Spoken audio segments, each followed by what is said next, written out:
Good morning, students. We saw up to benefits of e-business in the previous class. Next, you have business process outsourcing. It is deleted from our syllabus this year. Now, we'll see the next chapter, social responsibility of business and business ethics. A business enterprise should do business and earn money in ways that fulfill the expectations of the society. Every individual living in society has certain obligations towards society. He has to respect social values and norms of behavior. A business enterprise is permitted by society to carry on individual or commercial activities and thereby earn profit. But it is obligatory on part of the business enterprise not to do anything that is undesirable from society's point of view. Manufacture and sale of adulterated goods, making deceptive advertisements, not paying taxes, polluting the environment, and exploiting workers are some examples of socially undesirable practices which may increase the profit of the enterprise but which have adverse effect on society in large. On the other hand, supplying good quality goods, creating healthy working environment, honestly paying taxes, installing pollution device in the factory, and sincerely attending to consumer complaints are examples of socially desirable practices which improve the image of enterprises and also make them profitable. In fact, it is through socially responsible and ethically upright behavior that business enterprises can get durable success.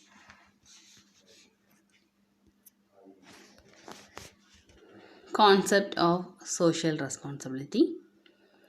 Social responsibility of business refers to its obligation to take those decisions and perform those actions which are desirable in terms of their objectives and values of a society.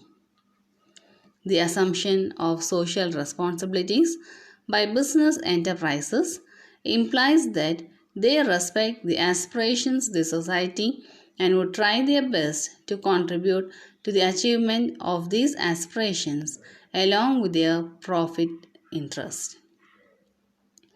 This idea is in contrast to the common notion that business exists only for maximizing profit for its owners. Coming to the arguments for social responsibility. First one, justification for existence and growth. Business exists for providing goods and services to satisfy human needs. Though profit motive is an important justification for undertaking business activity, it should be looked upon as an outcome of service to the people. In fact, the prosperity and growth of business is possible only through continuous service to society. Thus, assumption of social responsibility by business provides justification for its existence and growth. Next, long-term interest of the firm.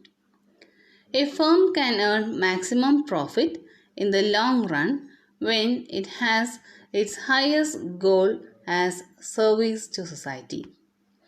When increasing number of members of the society, including workers, consumers, shareholders, government officials, feel that business enterprise is not serving its best interest, they will tend to withdraw the cooperation to the enterprise concerned.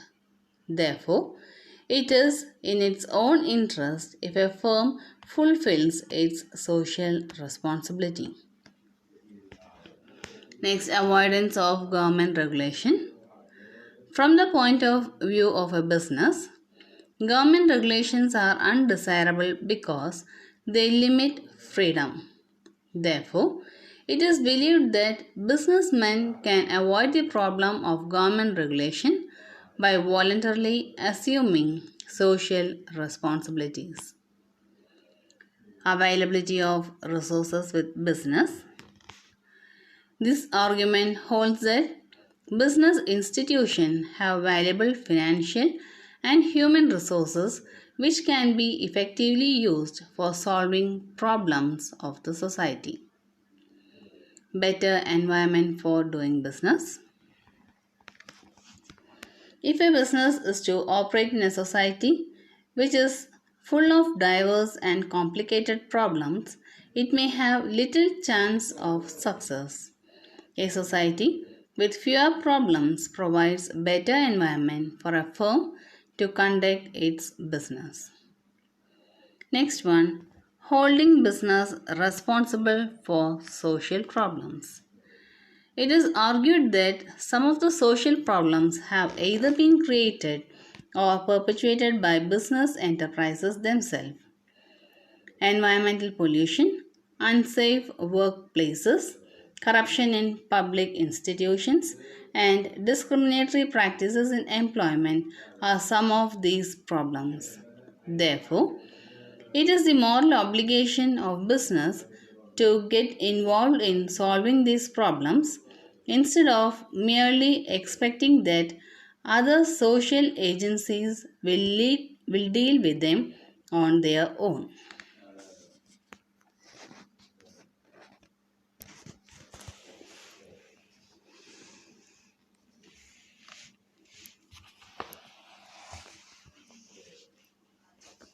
Now we'll see the arguments against social responsibility of business. Violation of profit maximization. According to this argument, business exists only for profit maximization. Therefore, any talk of social responsibility is against this objective. In fact, business can best fulfill its social responsibility if it maximizes profit through increased efficiency and reduced cost. Burden on consumers. It is argued that social responsibilities like pollution control and environmental protection are very costly and often require huge financial investments. In such circumstances, businessmen are likely to simply shift this burden of social responsibility by charging higher prices from the consumer instead of bearing it themselves.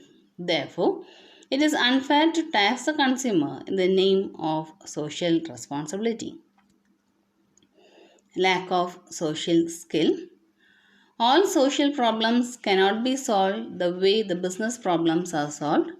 In fact, businessmen do not have the necessary understanding and training to solve to this sorry training to solve social problems. Therefore, according to this argument, social problems should be solved by other specialized agencies. Next one, lack of broad public support. Here the argument is that the public in general does not like business involvement or interference in social programs. Therefore, business cannot operate successfully because of lack of public confidence and cooperation in solving social problems.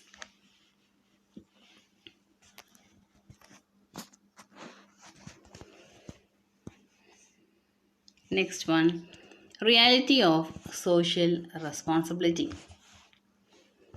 First one, threat of public regulation.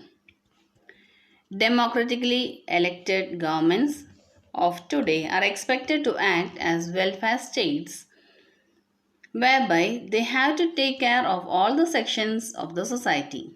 Thus, where business institutions operate in a socially irresponsible manner, action is taken to regulate them for safeguarding people's interest. This threat of public regulation is one important reason due to which business enterprise feels concerned with social responsibility. Next, pressure of labor movement. Over the last century or so, labor has become far more educated and organized. Accordingly, labor movement for extracting gains for the working class throughout the world has become very powerful. This has forced business enterprises to pay due regard to the welfare of workers instead of following a policy of hire and fire under which they could deal with workers at their will. Impact of consumer consciousness. Development of education and mass media and increasing competition in the market have made the consumer conscious of his right and power in determining market forces. The principle of caveat emptor, that is, let the buyer beware, has been substituted by the principle of customer is the king. Business enterprises have started following customer oriented policies. Next, development of social standard for business. Business are no longer considered merely money crazy entities which can be allowed to make money at any cost and get away with any kind of business practices. New social standards consider economic activity of business enterprises as legitimate but with the condition that they must also serve social needs. No business can be done in isolation from society. It is the society that permits business to exist and grow, and it is on the basis of social standards that business functioning is to be ultimately judged. Development of business education. Development of education with its rich content of social responsibility has made more and more people aware of the social purpose of business.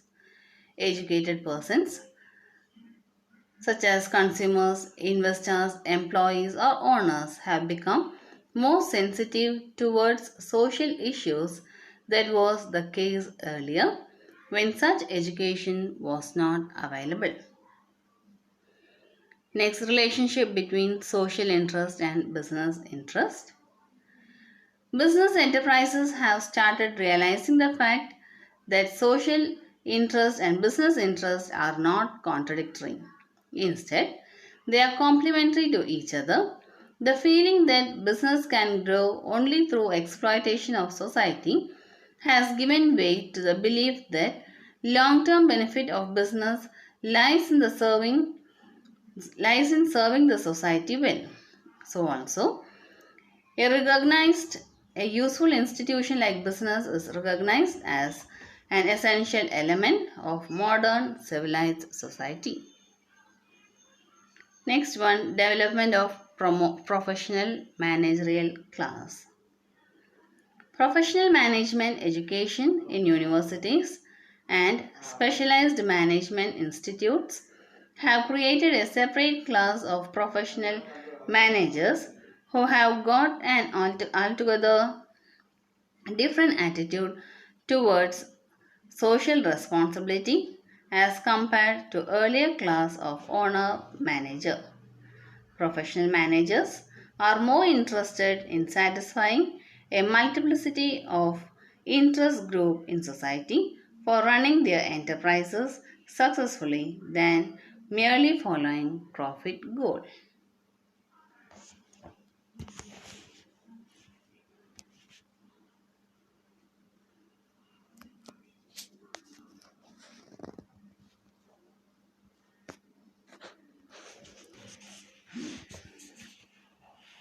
Next, it is kinds of social responsibility.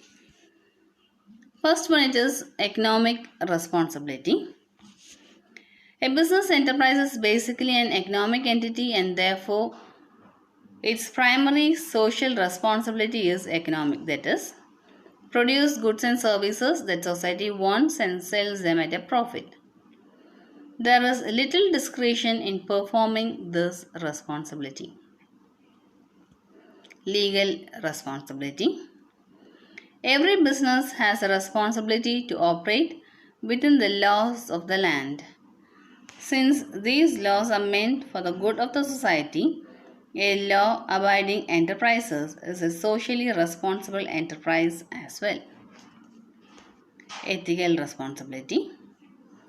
This includes the behavior of the firm that is expected by society but not codified in law.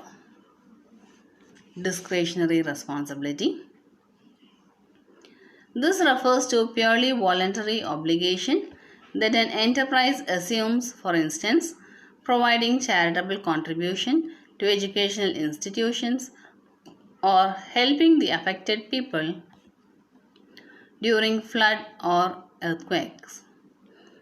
It is the responsibility of the company management to safeguard the capital investment by avoiding speculative activity and undertaking only healthy business ventures which give good returns on investment. Next, the business have responsibility towards different interest group. We'll see that now.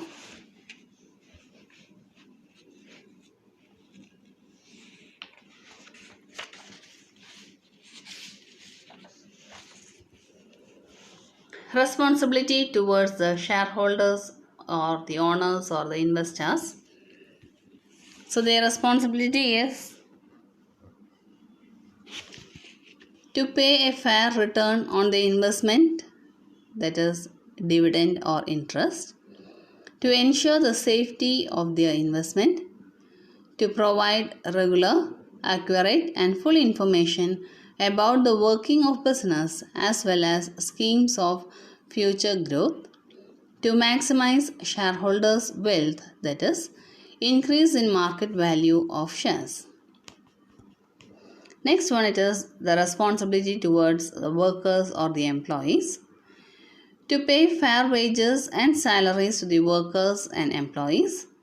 To pay right kind of working condition, to provide right kind of working condition so that it can win the cooperation of the workers.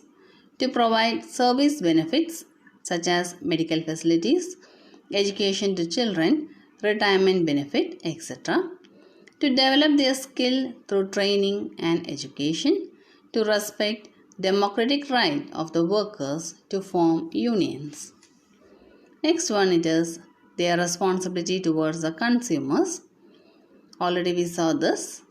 To supply right quality and quantity of goods and services at reasonable prices. To ensure regular and adequate supply of products. To avoid unfair trade practices like adulteration, hoarding, black marketing, etc. To inform them about new product and new uses of their existing product. To handle the customer grievance promptly. Next, it is their responsibility towards government and the community. To respect the laws of the country. To pay taxes regularly and honestly.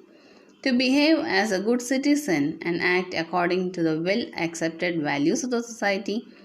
To protect the natural environment and avoid bad, smoky, dirty working conditions. To develop to proper image in society through continuous interaction with various groups and people. Coming to the role of business in environmental protection. A definite commitment by top management of the enterprise to create, maintain and develop work culture for environmental protection and pollution prevention. Ensuring that commitment to environmental protection is shared throughout the enterprise by all divisions and employees. Developing clear-cut policies and programs for purchasing good quality raw materials, employing superior technology using scientific techniques of disposal and treatment of waste, and developing employee skill for the purpose of pollution control, complying with the laws and regulations enacted by the government for prevention of pollution, participation in government program relating to management of hazardous substances, clearing up of polluted rivers, plantation of trees and checking deforestation, periodical assessment of pollution control program in terms of cost and benefits so as to increase the progress with respect to environmental protection, arranging educational workshop and training materials to share technical information and experience with suppliers, dealers and customers to get them actively involved in pollution control programs. So these are some of the steps which can be taken by the business enterprise for environmental protection.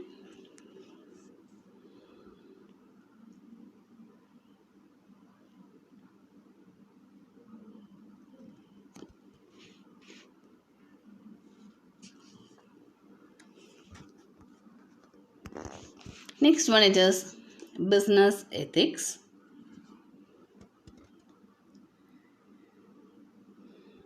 Concept of business ethics.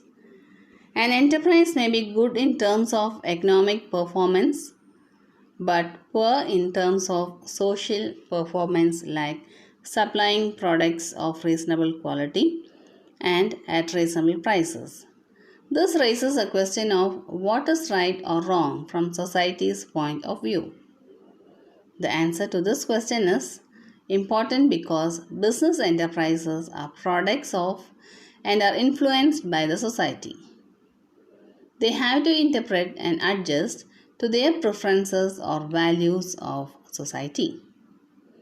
The subject matter of ethics is concerned with establishing linkages between individual good and social good. The word ethics has its origin in the Greek word ethos, means character. Business ethics means or it refers to the socially determined moral principles which should govern business activities. Let us see the elements of business ethics. Since ethical business behavior is good for both the business and the society, it makes sense to discuss how the enterprises can foster ethics in their day-to-day working. Some of the basic elements of business ethics while running a business enterprise are as follows. First one, top management commitment. Top management has a crucial role in guiding the entire organization towards ethically upright behavior. To achieve result, the CEO and other higher level managers need to be openly and strongly committed to ethical code. Publication of a code. Enterprises with effective ethics program do define the principles of conduct for the whole organization in the form of written documents, which is referred to as the code. This generally covers areas such as fundamental honesty and adherence to laws, product safety and quality, health and safety in the workplace, fairness in selling or marketing practices, establishment of compliance mechanism. In order to ensure that actual decisions and actions comply with the firm's ethical standard, suitable mechanism should be established. For example, paying attention to the values and ethics in recruiting and hiring the employees, emphasizing corporate ethics in training, instituting communication system to help employees report incidents of unethical behavior. Next one, involving employees at all levels. It is the employees at different levels who implement ethics policies to make the ethical business a reality. Therefore, their involvement in the ethics program becomes a must. Next one, measuring result. Although it is difficult to accurately measure the end result of ethics program, the firms can certainly audit to monitor compliance with ethical standards. The top management team and other employees should then discuss the result for further course of action. So now we are completing this chapter, social responsibility of business and business ethics. You can learn this chapter. You can complete the notes in your notebook. Write all the side headings so that you can learn for your exam. Okay, so that's all for today.